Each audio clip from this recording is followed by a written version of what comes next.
इतने वर्षों से उसे देखा नहीं है, वो सकुशल तो है? हाँ माँ, शेष भैया बिल्कुल ठीक है। इतनी दूर होकर भी वो प्रतिदिन आपको और बड़ी माँ को स्मरण करते रहते हैं।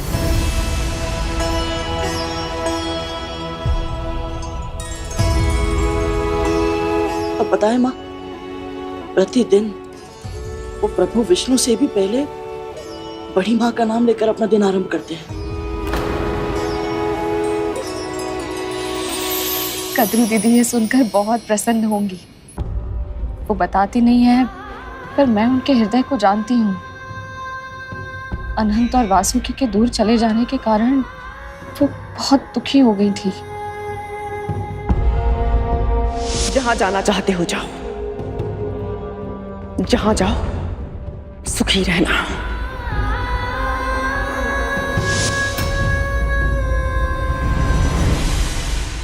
बड़ी माँ और आपके आशीर्वाद से शेष भैया की तपस्या सफल हो गई थी माँ, और वो वैकुंठ भी पहुंच गए थे। पर अभी तक उनकी भेंट प्रभु श्री विष्णु और माँ लक्ष्मी से नहीं हो पाई,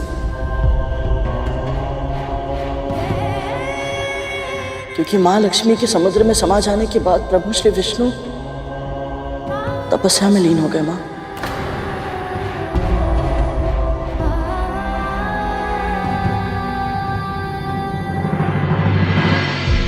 क्या प्रभु विष्णु के दर्शन मिले तुझे?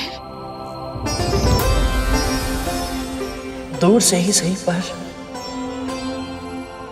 मुझे प्रभु विष्णु के दर्शन मिले माँ। तो बोल ना, कैसे दिखते हैं मेरे प्रभु? उनके निकट होने पर जिस दिव्यता, जिस पवित्रता का आभास होता है, उसका वर्णन शब्दों में करना असंभव है माँ। और आपका आदेश है तो प्रयास अवश्य करूंगा।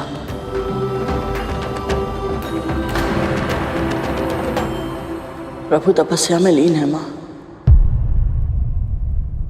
उनके आभूषणों ने अपनी चमक खो दी है, क्योंकि समस्त ब्रह्मांड श्रीहीन हो गया है।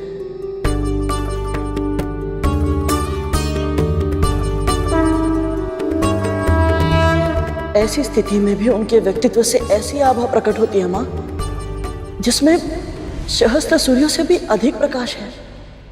पर ना तपन है, ना जलन, बस शीतलता है। सौम्यता की अद्भुत शीतलता।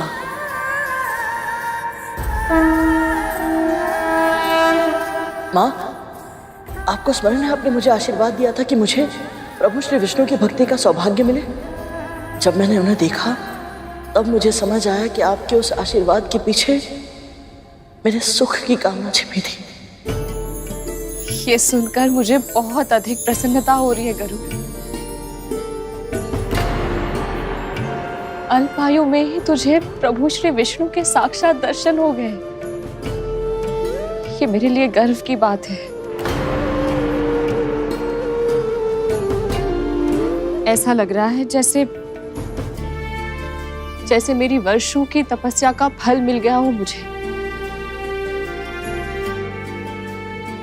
बस अब तुझे किसी की बुरी दृष्टि ना लगे।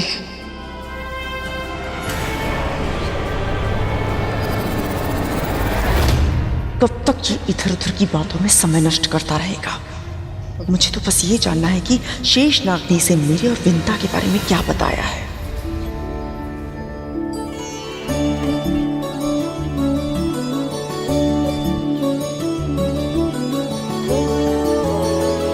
करुण, अनंत ने क्या कहा तुझसे?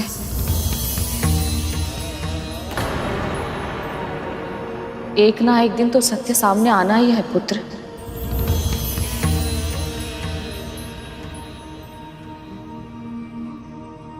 शेष भैया ने मुझे सब कुछ बताया माँ, आरंभ से, कि कैसे आप और बड़ी माँ के मध्य स्नेह था। आप पर प्राण न्यौछावर करती थी वो। अस्वस्थ होने पर रात रात भर जाग कर आपकी सेवा करती थी।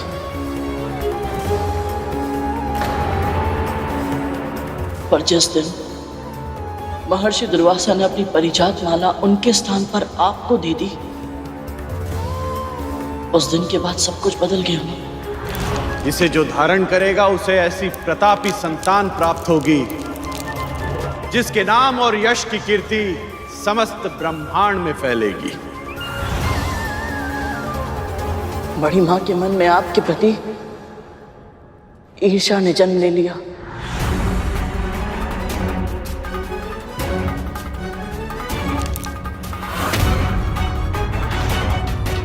और मैं समझ ही नहीं पाई।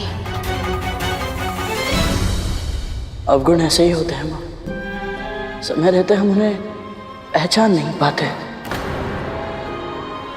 कभी कभी हम स्वयं उसका शिकार बन जाते हैं और हमें आभास भी नहीं होता। जैसे कि मेरे और अरुण भैया के जन्म से पहले नागों के जन्म के कारण आप भी ईर्ष्या का शिकार बन गई थी।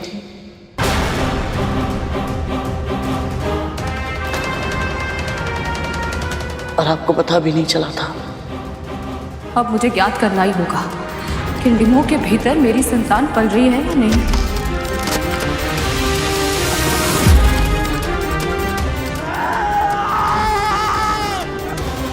मैंने अरुण के डिम के साथ जो पाप किया था, इसे उसके बारे में पता है।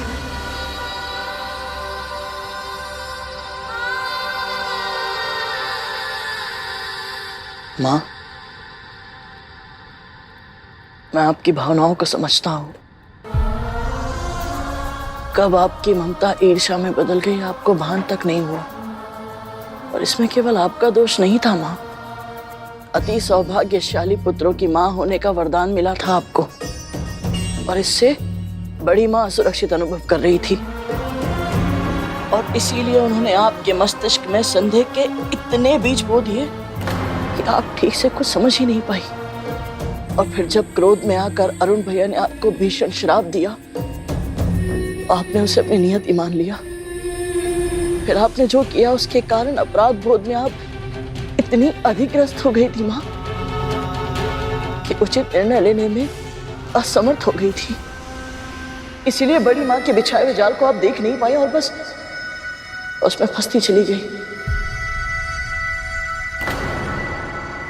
और फिर अरुण भैया के अर्ध विकसित स्वरूप में जन्म लेने का पूरा दायित्व आपने अपने ऊपर ले लिया। और बहुत ही शीघ्र बड़ी मां को क्षमा कर दिया, जबकि बड़ी मां क्षमा के योग्य ही नहीं थी। जो हुआ उसके लिए मैं कद्रू दीदी को दोष नहीं देती, त्रुटि तो मेरी है ना।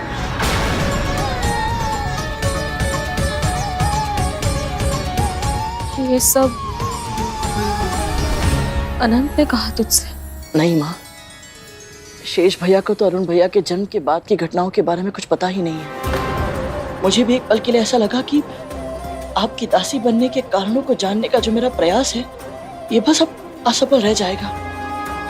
पर प्रभु श्री विष्णु ने मुझे संकेत दिया कि मैं अदिति मां के पास जाऊं।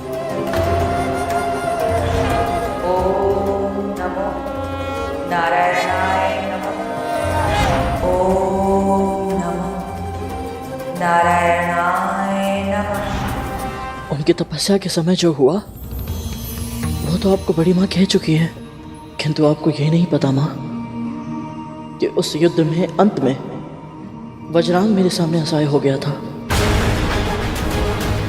ऐसा क्या हुआ था जो वज्रांग गरुड़ के सामने असहाय हो गया था? रुक जाओ पुत्र, रुक जाओ। फिर जब उसे छुड़ाने के लिए दीति माँ वहां पहुंची तो मैंने हट कर दी। मैंने वो सब कुछ जान लिया दीति माँ से जो शेषनाग भैया नहीं जानते थे।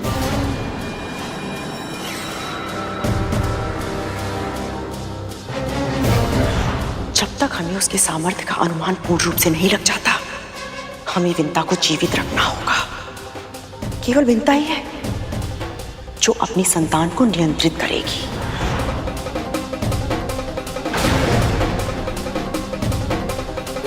तो दीति ने बताया है इसे मेरा सत्य।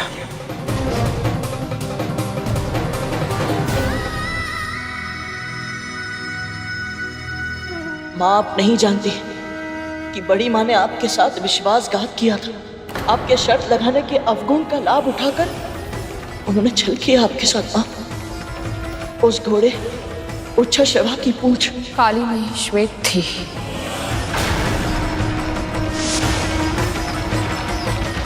और ये सिद्ध करने के लिए उनके पुत्र नाग के रूप में उसकी पूंछ से लिपट गए थे।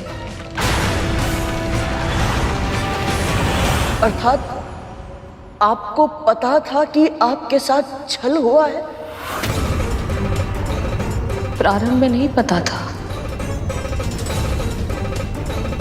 जब उन्होंने कहा कि मैं अपना वचन ना तोड़ूं, इसके लिए आजीवन उनकी दासी बनने की सौगंध लेनी होगी, तब मैंने अपने निकट उनके 1 सहस्त्र पुत्रों को नाग के रूप में सरकते देखा।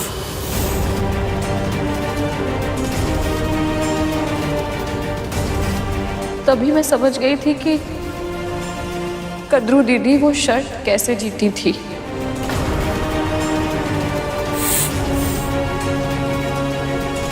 फिर भी आपने उनसे कोई प्रश्न नहीं पूछा?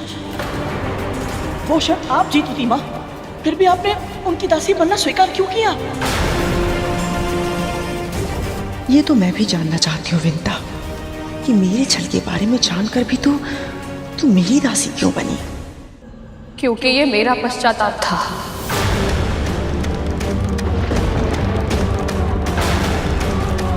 भले ही कद्रू दीदी धोखे से वो शर्त जीती थी, पर शर्त लगाकर जुआ खेलने का महापाप तो मैंने किया था ना।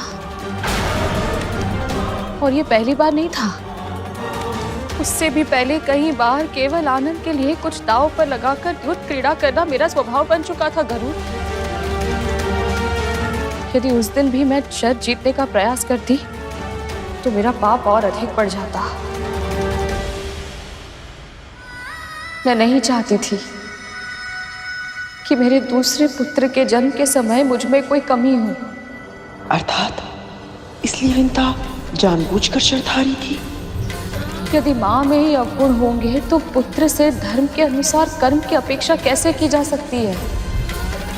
मैं स्वयं को सभी अवगुणों और विकारों से मुक्त करना चाहती थी, ताकि मैं तेरे सम्मान की अधिकारी बन सकूं।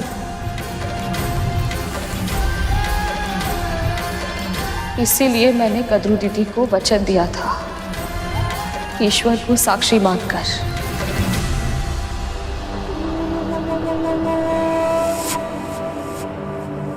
तू जानता है, मेरा वचन ही मेरा सत्य है और मेरा सत्य ही मेरा धर्म। मैं अपने धर्म से विमुख नहीं हो सकती गरुड़।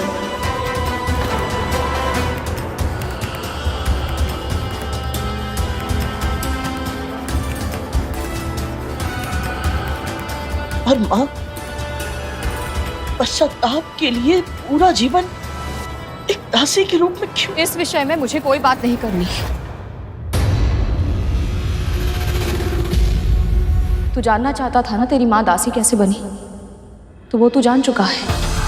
अब ये भी मान ले, तेरी माँ अपने प्राण त्याग देगी पर अपना धर्म कभी नहीं त्यागेगी और ना ही अपना वचन तोड़ेगी।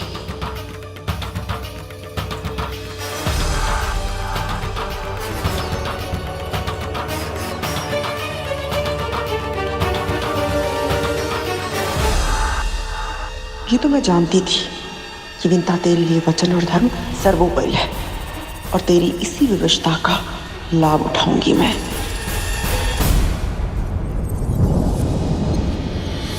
अब तू जाकर सो जा, मुझे भी विश्राम करने दे।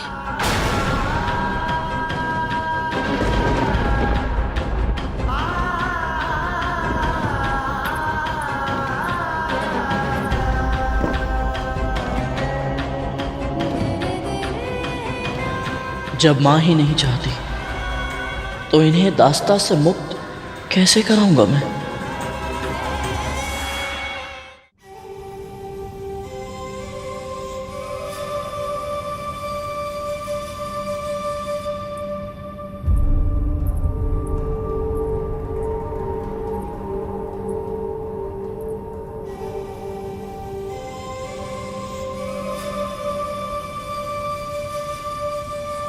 चिंता मत कीजिए दीदी, मैं अपना वचन नहीं तोड़ूंगी। तेरी चिंता नहीं है मुझे, किंतु तेरा पुत्र, वो भी आपको या आपके पुत्रों को कोई हानि नहीं पहुंचाएगा। तू इतने विश्वास के साथ कैसे कह सकती है? जब तेरा पुत्र तुझे बिना बताए वैकुंठ जा सकता है, असुरों के साथ युद्ध कर सकता है, तो वो कुछ भी कर सकता है। बहुत शक्तिशाली है वो, और उत्तरदायी भी है। वो अपनी शक्ति का प्रयोग किसी अनुचित कार्य के लिए कभी नहीं करेगा। उसमें मेरे संस्कारों के साथ साथ अपने पिता के गुण भी हैं। देखिए उसे, इतना कुछ जानने के बाद भी कितनी शांति से चैन की नींद सो रहा है।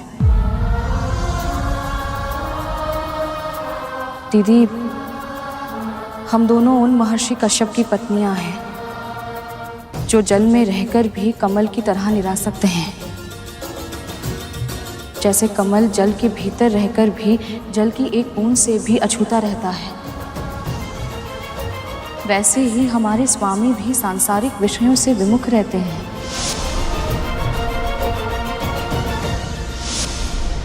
ये सब मुझे ज्ञात है।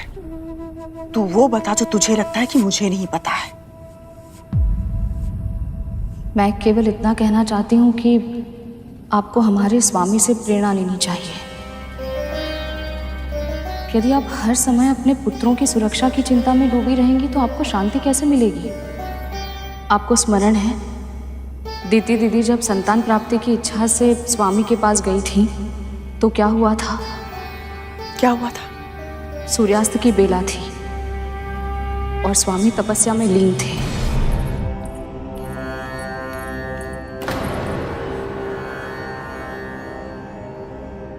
कही देवी।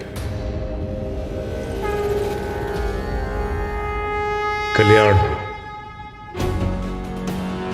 स्वामी, मुझे अदिति दीदी की तरह संतान चाहिए। तथास्तु। स्वामी, मुझे अभी चाहिए। अभी? अभी तो सूर्यास्त हुआ है देवी, और यह उचित समय नहीं है संतान धारण करने के लिए। इस बेला में संतान धारण करने से उनमें तामसिक गुण आ जाते हैं देवी, और बड़े होने पर उनमें दुष्ट प्रवृत्ति पूरी तरह से छा जाती है। इसलिए हमें उचित समय की प्रतीक्षा करनी होगी, ताकि आप केवल तन से ही नहीं, मन से भी चरित्रवान और शक्तिशाली पुत्रों को प्राप्त कर सके, जो सदैव अपने धर्म के मार्ग पर चले। नहीं स्वामी, नहीं, मैं प्रतीक्षा नहीं कर सकती।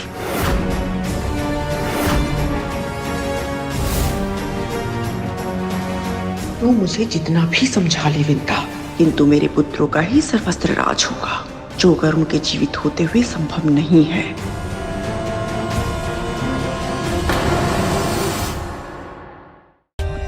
For more updates, subscribe to our channel, click the show links and enjoy watching the videos.